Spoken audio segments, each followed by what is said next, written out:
தமிழ்நாட்டில் கடந்த 24 மணி நேரத்தை பொறுத்தவரையில் நாலுமுக்கு பகுதியில் 26 சென்டிமீட்டர் கனமழை பதிவாகியிருக்கிறது. இது தொடர்பாக வானிலை ஆய்வு மைய இயக்குநர் செந்தாமரைக்கண்ணன் தொலைபேசி வாயிலாக அளித்த பேட்டியை இப்போது பார்க்கலாம்.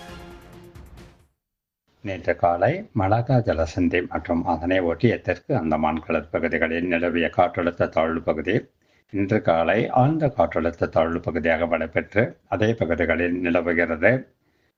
மேற்கு வடமேற்கு திசையில் நகர்ந்து நவம்பர் 24ஆம் தேதி வாக்கில் தென்கிழக்கு வங்கக்கடல் மற்றும் அதனை ஒட்டிய தெற்கு அந்தமான் கடற்பகுதிகளில் காற்றழுத்த தாழ்வு மண்டலமாக வலுப்பெறக்கூடும்.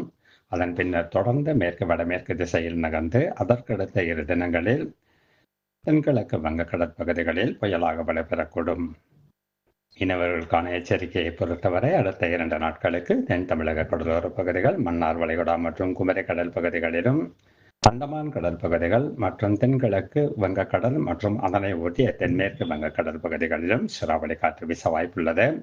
மேலும் 25ஆம் தேதி முதல் 27ஆம் தேதி வரை தமிழக கடலோர பகுதிகள், மன்னார் வளைகுடா மற்றும் குமரி கடல் பகுதிகளிலும், வங்கக்கடலின் தென்பகுதிகள் மற்றும் அதனை ஒட்டிய மத்திய வங்கக்கடல் பகுதிகளிலும், அந்தமான் கடல் பகுதிகளிலும் சூறாவளி காற்று வீச வாய்ப்புள்ளது. எனவே குறிப்பிட்ட பகுதிகளுக்கு மீனவர்கள் இந்த நாட்களில் செல்ல வேண்டாம் என்று அறிவுறுத்தப்படுகிறார்கள். மேலும் ஆழ்கடலுக்கு மீன்பிடிக்க சென்றுள்ள மீனவர்கள் நவம்பர் 24ஆம் தேதிக்குள் கரைக்கு திரும்புமாறு அறிவுறுத்தப்படுகிறார்கள்.